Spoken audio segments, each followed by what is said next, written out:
യാതൊരു വിട്ടുവീഴ്ചയുമില്ലാതെ യുദ്ധം തുടരുന്നു. സൗദി അറേബ്യയുടെ തലസ്ഥാനമായ റിയാദിലെ അമേരിക്കൻ എംബസിക്കു നേരെ ഇറാന്റെ സായുധ ഡ്രോൺ ആക്രമണം. ചൊവ്വാഴ്ച പുലർച്ചെയാണ് റിയാദിലെ നയതന്ത്ര മേഖലയിലുള്ള എംബസിക്കു നേരെ ഈ ആക്രമണം ഉണ്ടാകുന്നത്. ആക്രമണ സമയത്ത് എംബസിയിൽ ആളുകൾ ഇല്ലാതിരുന്നതിനാൽ വലിയൊരു ദുരന്തമാണ് ഒഴിവായി പോയതും. ആളപായമൊന്നും ഇതുവരെ റിപ്പോർട്ട് ചെയ്തിട്ടുമില്ല. എംബസിയെ ലക്ഷ്യമാക്കിയെത്തിയ 2 ഡ്രോണുകൾ കെട്ടിടത്തിൽ പതിക്കുകയും ചെയ്തു. എന്നാൽ ഈ മേഖലയിലേക്ക് വന്ന 4 ഡ്രോണുകൾ തകർത്തതായി സൗദി പ്രതിരോധ മന്ത്രാലയം സ്ഥിരീകരിച്ചിട്ടുമുണ്ട്. ഡ്രോണുകൾ പതിച്ചതിനെ തുടർന്ന് എംബസി കെട്ടിടത്തിൽ ചെറിയ രീതിയിലുള്ള തീപിടുത്തവും നാശനഷ്ടങ്ങളും ഉണ്ടായതായി ഔദ്യോഗിക വൃത്തങ്ങൾ അറിയിച്ചിട്ടുമുണ്ട്.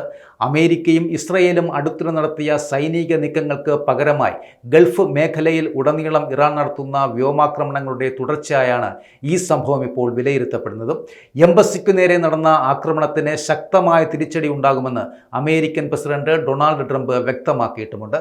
അമേരിക്കയുടെ പ്രതികരണം എന്തായിരിക്കുമെന്ന് ഉടൻ തന്നെ അറിയാനാകുമെന്നും അദ്ദേഹം പ്രതികരിച്ചിട്ടുമുണ്ട്. ആക്രമണത്തിന്റെ പശ്ചാത്തലത്തിൽ റിയാദ്, ജിദ്ദ, ദഹ്റാൻ എന്നിവിടങ്ങളിലുള്ള അമേരിക്കൻ പൗരന്മാരോട് പുറത്തിറങ്ങാതെ സുരക്ഷിതമായ ഇടങ്ങളിൽ തുടരുവാൻ അമേരിക്കൻ എംബസി അടിയന്തര നിർദ്ദേശവും നൽകിയിരിക്കുകയാണ്.